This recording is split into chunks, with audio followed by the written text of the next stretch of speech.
الحمد للہ رب العالمین والصلاة والسلام علی سید الانبیاء والمرسلین اما بعد فاعوذ باللہ من الشیطان الرجیم بسم اللہ الرحمن الرحیم۔ سبق نمبر 25، تفسیر خزائن العرفان، سورہ آل عمران، آیت نمبر 98۔ اس سے ترجمہ اور تفسیر پڑھیں گے انشاءاللہ تعالی۔ آپ مکمل توجہ کے ساتھ سنتے جائیں، سمجھتے جائیں، اور مکمل سننے کے بعد پھر اپنا سبق جو ہے وہ لکھ کر بتا دیں، وائس میں بتا دیں، یا مطلب مکمل پڑھ کے سنا دیں۔ تینوں میں سے جو بھی آپشن آپ اختیار فرمائیں، اس میں کوئی مسئلہ نہیں ہے۔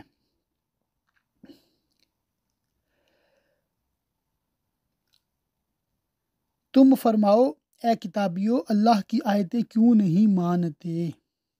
تفسیر: جو سید عالم صلی اللہ علیہ وآلہ وسلم کے صدق نبوت پر دلالت کرتی ہیں۔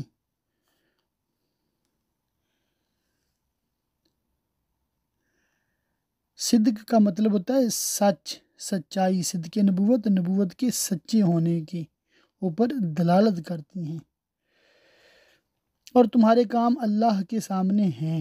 تم فرماؤ اے کتابیو، کیوں اللہ کی راہ سے روکتے ہو؟ نبی صلی اللہ علیہ وآلہ وسلم کی تکذیب کر کے اور آپ کی نعت و صفت چھپا کر، جو توریت میں مذکور ہے۔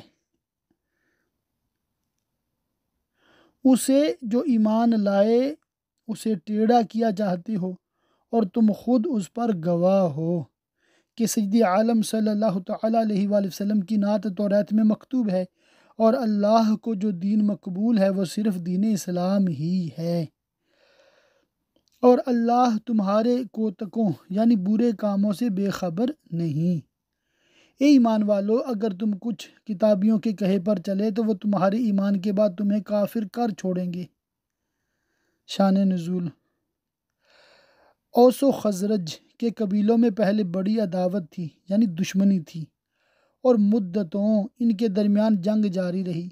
سید عالم صلی اللہ تعالی علیہ وآلہ وسلم کے صدقہ میں ان قبیلوں کے لوگ اسلام لا کر باہم شیر و شکر ہوئے۔ ایک روز وہ ایک مجلس میں بیٹھے ہوئے انس و محبت کی باتیں کر رہے تھے۔ شاس بن قیس یہودی، جو بڑا دشمن اسلام تھا، اس طرف سے گزرا اور ان کے باہمی روابط دیکھ کر جل گیا، اور کہنے لگا کہ جب یہ لوگ آپس میں مل گئے تو ہمارا کیا ٹھکانہ ہے۔ ایک جوان کو مقرر کیا کہ ان کی مجلس میں بیٹھ کر ان کی پچھلی لڑائیوں کا ذکر چھیڑے، اور اس زمانہ میں ہر ایک قبیلہ جو اپنی مدح اور دوسروں کی حقارت کے اشعار لکھتا تھا پڑھے۔ چنانچہ اس یہودی نے ایسا ہی کیا، اور اس کی شر انگیزی سے دونوں قبیلوں کے لوگ طیش میں آ گئے اور ہتھیار اٹھا لیے۔ قریب تھا کہ خون ریزی ہو جائے۔ سید عالم صلی اللہ تعالی علیہ وآلہ وسلم یہ خبر پا کر مہاجرین کے ساتھ تشریف لائے اور فرمایا کہ اے جماعت اہل اسلام، یہ کیا جاہلیت کی حرکات ہیں؟ میں تمہارے درمیان ہوں۔ اللہ تعالیٰ نے تم کو اسلام کی عزت دی، جاہلیت کی بلا سے نجات دی، تمہارے درمیان الفت و محبت ڈالی، تم پھر زمانہ کفر کی حالت کی طرف لوٹتے ہو۔ حضور کے ارشاد نے ان کے دلوں پر اثر کیا، اور انہوں نے سمجھا کہ یہ شیطان کا فریب تھا اور دشمن کا مکر تھا۔ انہوں نے ہاتھوں سے ہتھیار پھینک دیے اور روتے ہوئے ایک دوسرے سے لپٹ گئے، اور حضور سید عالم صلی اللہ تعالی علیہ وآلہ وسلم کے ساتھ فرما بردارانہ چلے آئے۔ ان کے حق میں یہ آیت نازل ہوئی۔ سبحان اللہ۔ اور تم کیوں کر کفر کرو گے؟ تم پر تو اللہ کی آیتیں پڑھی جاتی ہیں، اور تمہیں اس کا رسول تشریف فرما ہے، اور جس نے اللہ کا سہارا لیا تو ضرور وہ سیدھی راہ دکھایا گیا۔ اے ایمان والو، اللہ سے ڈرو جیسا اس سے ڈرنے کا حق ہے، اور ہرگز نہ مرنا مگر مسلمان، اور اللہ کی رسی مضبوط تھام لو۔ حبل اللہ کی تفسیر میں مفسرین کے چند قول ہیں۔ بعض کہتے ہیں اس سے قرآن مراد ہے۔ مسلم کی حدیث شریف میں وارد ہوا کہ قرآن پاک حبل اللہ یعنی اللہ کی رسی ہے، جس نے اس کا اتباع کیا وہ ہدایت پر ہے، جس نے اس کو چھوڑا وہ گمراہی پر۔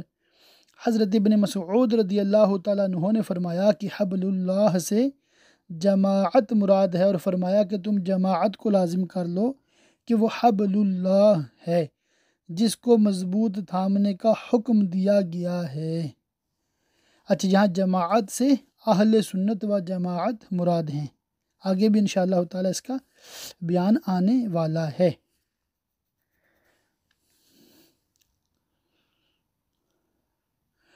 سب مل کر اور آپس میں پھٹ نہ جانا یعنی فرقوں میں بٹ نہ جانا، جیسے کہ یہود و نصارہ متفرق ہو گئے۔ اس آیت میں ان افعال و حرکات کی ممانعت کی گئی جو مسلمانوں کے درمیان تفرق کا سبب ہوں۔ طریقہ مسلمین مذہب اہل سنت ہے، اس کے سوا کوئی راہ اختیار کرنا دین میں تفریق اور ممنوع ہے۔ اور اللہ کا احسان اپنے اوپر یاد کرو، جب تم میں بھیر تھا یعنی دشمنی تھی، اس نے تمہارے دلوں میں ملاپ کر دیا، تو اس کے فضل سے تم آپس میں بھائی ہو گئے، اور اسلام کی بدولت عداوت دور ہو کر آپس میں دینی محبت پیدا ہوئی، حتیٰ کہ اوس و خزرج کی وہ مشہور لڑائی جو 120 سال سے جاری تھی اور اس کے سبب رات دن قتل و غارت کی گرم بازاری رہتی تھی، سید عالم صلی اللہ تعالی علیہ وآلہ وسلم کے ذریعہ اللہ تعالیٰ نے مٹا دی اور جنگ کی آگ ٹھنڈی کر دی، اور جنگ جو قبیلوں میں الفت و محبت کے جذبات پیدا کر دیے، اور تم ایک غار دوزخ کے کنارے پر تھے، یعنی حالت کفر میں کہ اگر اسی حال پر مر جاتے تو دوزخ میں پہنچتے، تو اس نے تمہیں اس سے بچا دیا دولت ایمان عطا کر کے۔ اللہ تم سے یوں ہی اپنی آیتیں بیان فرماتا ہے کہ کہیں تم ہدایت پاؤ، اور تم میں ایک گروہ ایسا ہونا چاہیے کہ بھلائی کی طرف بلائیں اور اچھی بات کا حکم دیں اور بری سے منع کریں۔ اس آیت سے امر معروف و نہی منکر کی فرضیت و اجماع کے حجت ہونے پر استدلال کیا گیا ہے، اور یہی لوگ مراد کو پہنچے۔ حضرت علی مرتضیٰ نے فرمایا کہ نیکیوں کا حکم کرنا اور بدیوں سے روکنا بہترین جہاد ہے، اور ان جیسے نہ ہونا جو آپس میں پھٹ گئے اور ان میں پھوٹ پڑ گئی، جیسا کہ یہود و نصارہ آپس میں مختلف ہوئے اور ان میں ایک دوسرے کے ساتھ عناد و دشمنی راسخ ہو گئی، یا جیسا کہ خود تم زمانہ اسلام سے پہلے جاہلیت کے وقت میں متفرق تھے، تمہارے درمیان بغض و عناد تھا، یعنی دشمنی اور بغض تھا۔ اس آیت میں مسلمانوں کو آپس میں اتفاق و اجتماع کا حکم دیا گیا اور اختلاف اور اس کے اسباب پیدا کرنے کی ممانعت فرمائی گئی۔ احادیث میں بھی اس کی بہت تاکیدیں وارد ہیں، اور جماعت مسلمین سے جدا ہونے کی سختی سے ممانعت فرمائی گئی۔ جو فرقہ پیدا ہوتا ہے اس حکم کی مخالفت کر کے ہی پیدا ہوتا ہے، اور جماعت مسلمین میں تفرقہ اندازی کے جرم کا مرتکب ہوتا ہے، اور حسب ارشاد حدیث و شیطان کا شکار ہے۔ اعاذنا اللہ تعالی منہ، ہم اللہ تعالیٰ کی پناہ مانگتے ہیں اس بات سے۔ کس بات سے؟ کہ ہم تفرقے میں پڑیں۔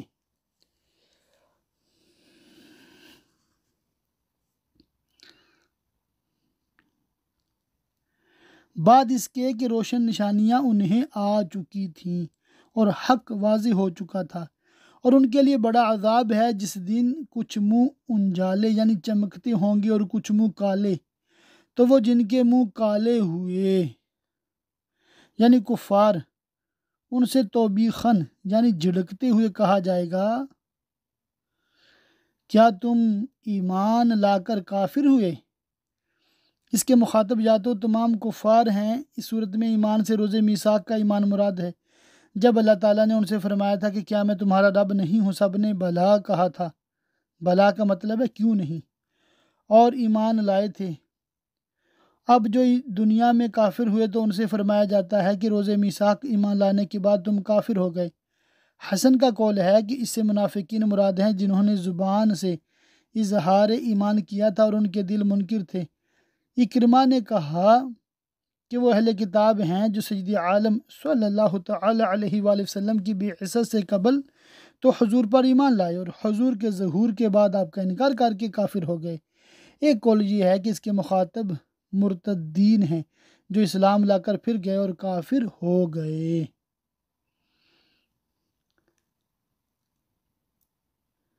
کیا تم ایمان لا کر کافر ہوئے، اس کی تفسیر گزر گئی۔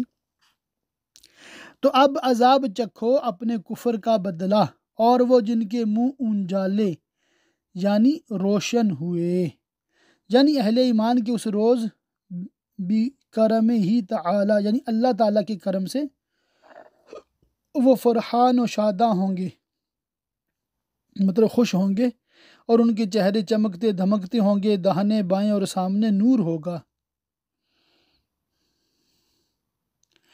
وہ اللہ کی رحمت میں ہیں، وہ ہمیشہ اس میں رہیں گے۔ یہ اللہ کی آیتیں ہیں کہ ہم ٹھیک ٹھیک تم پر پڑھتے ہیں، اور اللہ جہان والوں پر ظلم نہیں چاہتا اور کسی کو بے جرم عذاب نہیں دیتا اور کسی کی نیکی کا ثواب کم نہیں کرتا۔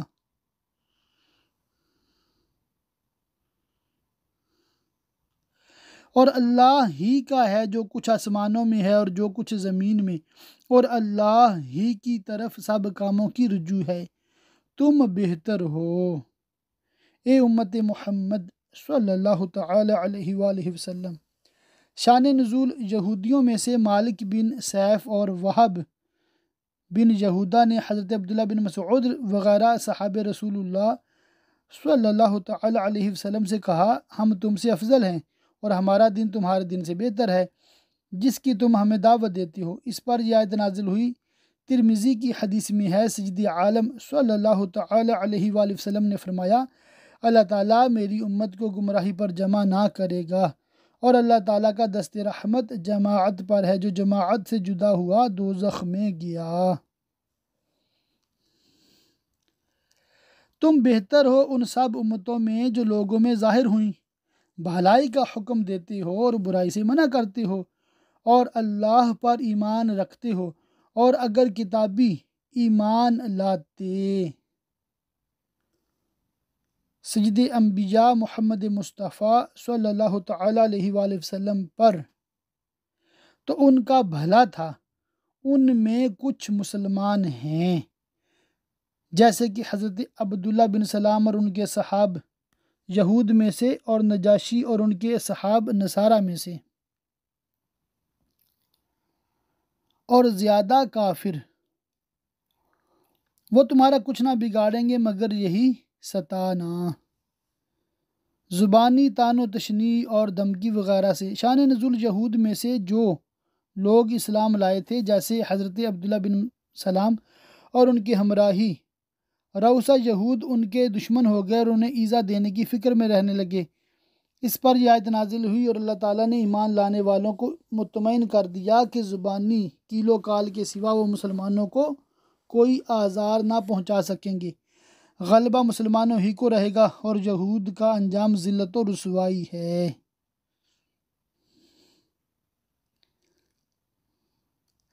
اور اگر تم سے لڑیں تو تمہارے سامنے سے پیٹھ پھیر جائیں گے اور تمہارے مقابلہ کتاب نہ لا سکیں گے۔ یہ غیبی خبریں ایسے ہی واقع ہوئیں، پھر ان کی مدد نہ ہوگی۔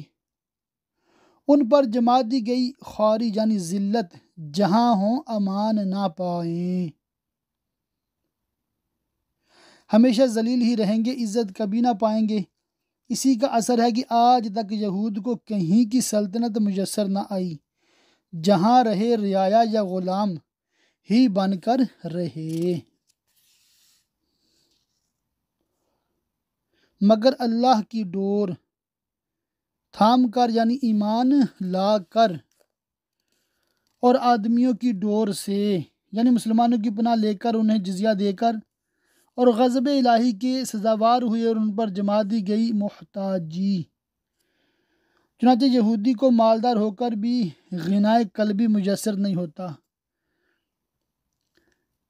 یہ اس لیے کہ وہ اللہ کی آیتوں سے کفر کرتے اور پیغمبروں کو ناحق شہید کرتے، یہ اس لیے کہ نافرمان بردار اور سرکش تھے۔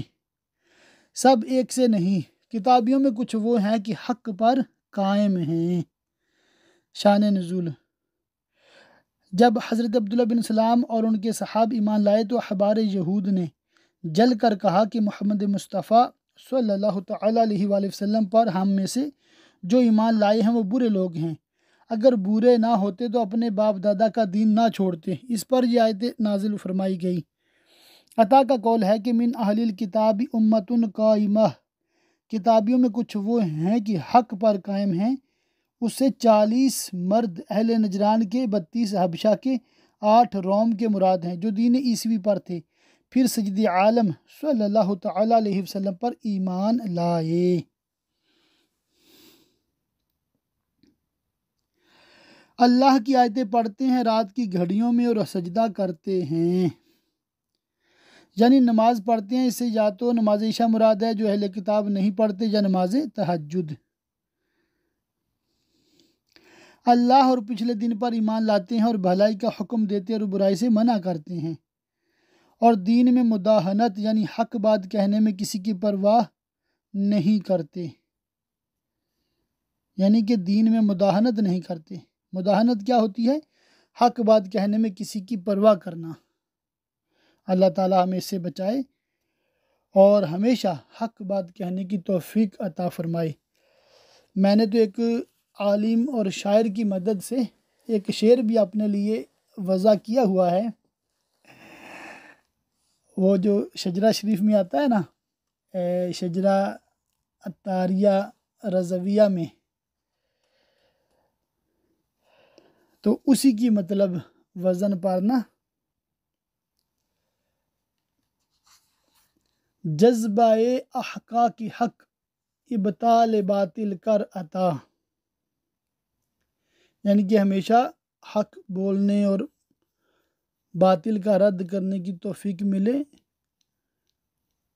یا الہی جذبہ احقاق حق ابطال باطل کر عطا، خیر خواہ اہل سنت کو رضا کے واسطے، کہ جس طرح میرے آقا اعلیٰ حضرت امام اہل سنت نے حق بات کا اعلان فرمایا ہے اور گمراہوں کا رد فرمایا ہے، اسی طرح اللہ پاک اس عاجز خیر خواہ اہل سنت کو بھی یہ توفیق بخشے کہ وہ ہمیشہ حق بات بیان کرے اور بری بات سے منع کرے، اور یہ اللہ تعالیٰ ہم سب کو توفیق دے کہ ہم نیکی کی دعوت دینے والے اور برائی سے منع کرنے والے بنیں۔ آمین آمین بجاہ النبی الامین وصلی اللہ تعالی علیہ وآلہ وصحبہ وبارک وسلم۔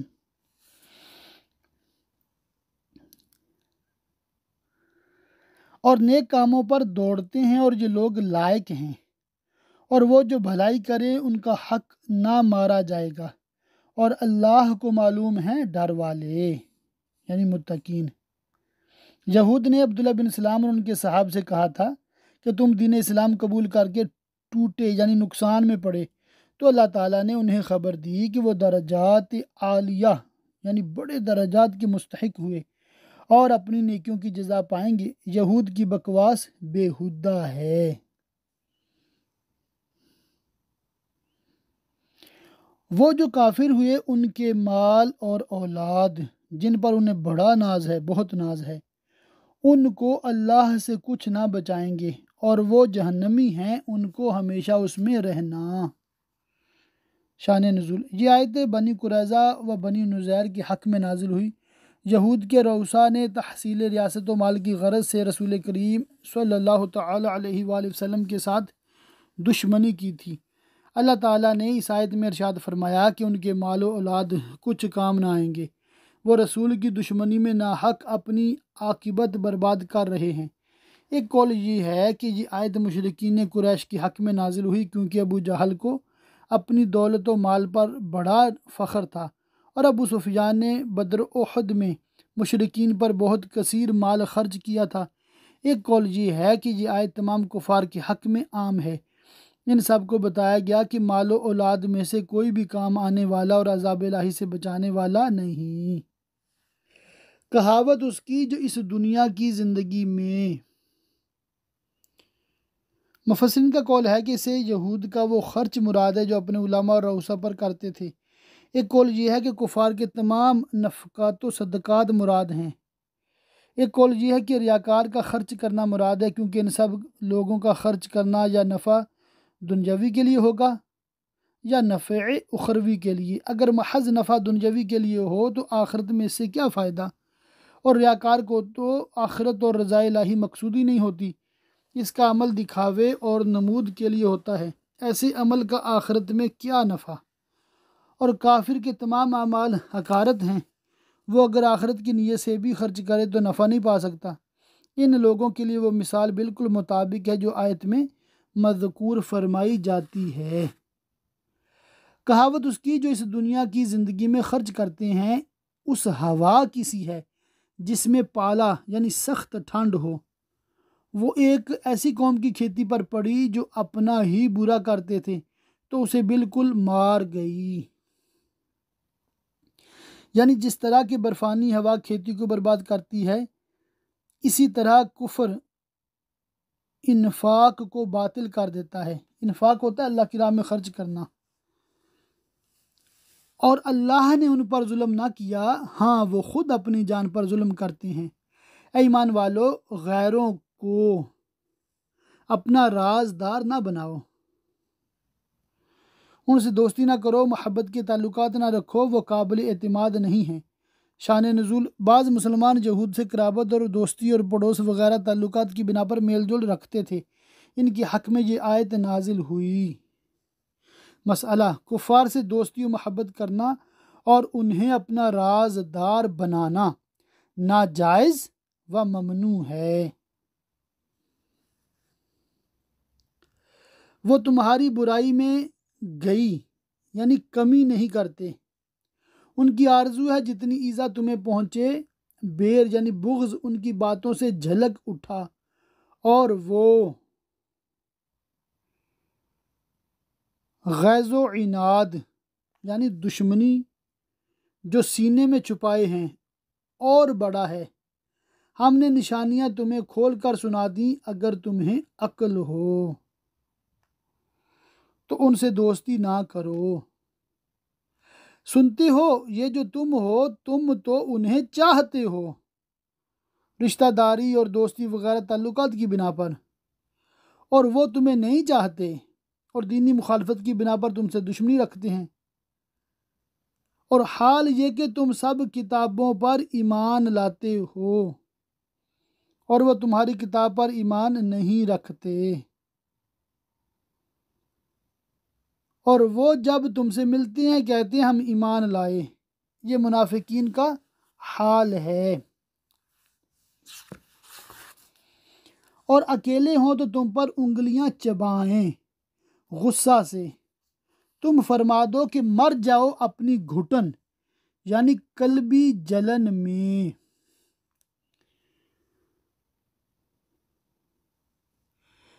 فارسی میں شعر لکھا ہے، اس کا ترجمہ ہے: اے حاسد، حسد کی بیماری سے نجات حاصل کرنے کے لیے مر جا، کیونکہ موت کے سوا اس سے چھٹکارا پانا بہت مشکل ہے۔ اللہ خوب جانتا ہے دلوں کی بات۔ تمہیں کوئی بھلائی پہنچے تو انہیں برا لگے اور اس پر وہ رنجیدہ ہوں، اور تم کو برائی پہنچے تو اس پر خوش ہوں، اور اگر تم صبر اور پرہیزگاری کیے رہو اور ان سے دوستی و محبت نہ کرو۔ مسئلہ اس آیت سے معلوم ہوا کہ دشمن کے مقابلہ میں صبر و تقوی کام آتا ہے، اور اگر تم صبر اور پرہیزگاری کیے رہو تو ان کا داؤں تمہارا کچھ نہ بگاڑے گا، بے شک ان کے سب کام خدا کے گھیرے میں ہیں۔ اور یاد کرو اے محبوب، جب تم صبح کو بمقام مدینہ طیبہ بقصد احد اپنے دولت خانہ سے برآمد ہوئے مسلمانوں کو لڑائی کے مورچوں پر قائم کرتے۔ جمہور مفسرین کا قول یہ ہے کہ یہ بیان جنگ احد کا ہے، جس کا اجمالی واقعہ یہ ہے۔ اچھا، یہ احد کا اجمالی واقعہ بیان ہونے لگا ہے، یہ ہم نے سیرت مصطفیٰ صلی اللہ تعالیٰ علیہ وآلہ وسلم کتاب میں بھی پڑھا ہے۔ تو اجمالی واقعہ کس طرح لکھا جاتا ہے یہ بھی دیکھ لیجئے۔ اجمالی واقعہ یہ ہے کہ جنگ بدر میں شکست کھانے سے کفار کو بڑا رنج تھا، اس لیے انہوں نے بقصد انتقام لشکر گراں مرتب کر کے فوج کشی کی۔ جب رسول کریم صلی اللہ تعالیٰ علیہ وآلہ وسلم کو خبر ملی کہ لشکر کفار احد میں اترا ہے تو آپ نے صحاب سے مشورہ فرمایا۔ اس مشورت میں عبداللہ بن ابی بن سلول کو بھی بلایا گیا، جو اس سے قبل کبھی کسی مشاورت کے لیے بلایا نہ گیا تھا۔ اکثر انصار کی اور اس عبداللہ کی یہ رائے ہوئی کہ حضور مدینہ طیبہ میں ہی قائم رہیں اور جب کفار یہاں آئیں تب ان سے مقابلہ کیا جائے۔ یہی سید عالم صلی اللہ تعالیٰ علیہ وآلہ وسلم کی مرضی تھی، لیکن بعض اصحاب کی رائے یہ ہوئی کہ مدینہ طیبہ سے باہر نکل کر لڑنا چاہیے، اور اسی پر انہوں نے اصرار کیا۔ سید عالم صلی اللہ تعالیٰ علیہ وآلہ وسلم دولت سرائے اقدس میں یعنی اپنے مکان عالی شان میں تشریف لے گئے اور اسلحہ زیب تن فرما کر باہر تشریف لائے۔ اب حضور کو دیکھ کر ان اصحاب کو ندامت ہوئی اور انہوں نے عرض کیا کہ حضور کو رائے دینا اور اس پر اصرار کرنا ہماری غلطی تھی، اس کو معاف فرمائیے اور جو مرضی مبارک ہو وہی کیجیے۔ حضور نے فرمایا کہ نبی کے لیے سزاوار نہیں کہ ہتھیار پہن کر قبل جنگ اتار دے۔ مشرکین احد میں 4 شنبہ یعنی بدھ، 5 شنبہ یعنی جمعرات کو پہنچے تھے، اور رسول کریم صلی اللہ تعالیٰ علیہ وسلم جمعہ کے روز بعد نماز جمعہ ایک انصاری کی نماز جنازہ پڑھ کر روانہ ہوئے اور 15 شوال 3 ہجری روز یکشنبہ اتوار کے دن احد میں پہنچے۔ یہاں نزول فرمایا اور پہاڑ کا ایک درہ جو لشکر اسلام کے پیچھے تھا، اس طرف سے اندیشہ تھا کہ کسی وقت دشمن پشت پر سے آ کر حملہ کرے، اس لیے حضور نے عبداللہ بن جبیر کو 50 تیر اندازوں کے ساتھ وہاں معمور فرمایا کہ اگر دشمن اس طرف سے حملہ آور ہو تو تیر باری کر کے اس کو دفع کر دیا جائے، اور حکم دیا کہ کسی حال میں یہاں سے نہ ہٹنا اور اس جگہ کو نہ چھوڑنا، خواہ فتح ہو یا شکست ہو۔ عبداللہ بن ابی بن سلول منافق جس نے مدینہ طیبہ میں رہ کر جنگ کرنے کی رائے دی تھی، اپنی رائے کے خلاف کیے جانے کی وجہ سے برہم ہوا اور کہنے لگا کہ حضور سید عالم صلی اللہ تعالیٰ علیہ وآلہ وسلم نے 9 عمر لڑکوں کا کہنا تو مانا اور میری بات کی پرواہ نہ کی۔ اور اس عبداللہ بن ابی کے ساتھ 300 منافق تھے۔ ان سے اس نے کہا کہ جب دشمن لشکر اسلام کے مقابل آ جائے اس وقت بھاگ پڑو، تاکہ لشکر اسلام میں ابتری یعنی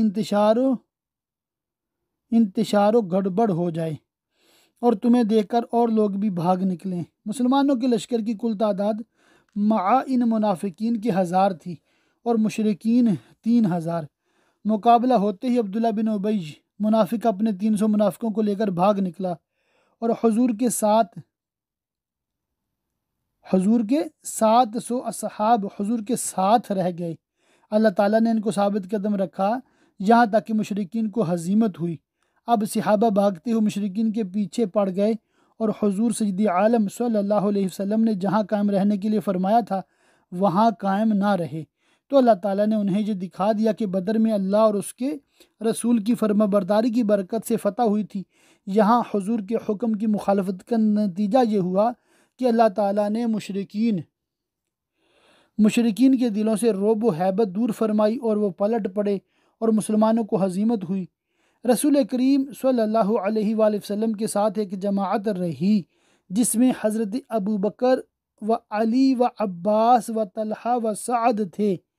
اسی جنگ میں دندان اقدس یعنی دانت مبارک شہید ہوا اور چہرہ اقدس پر زخم آیا، اسی کے متعلق یہ آیت کریمہ نازل ہوئی۔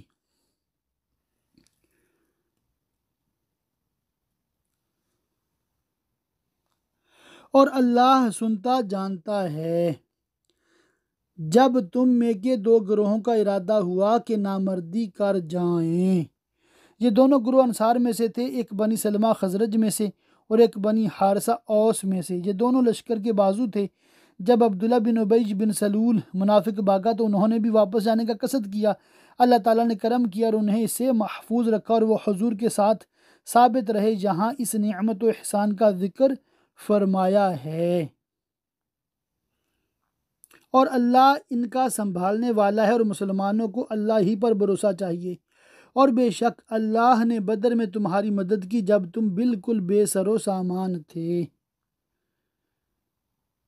تمہاری تعداد بھی کم تھی، تمہارے پاس ہتھیاروں اور سواروں کی بھی کمی تھی.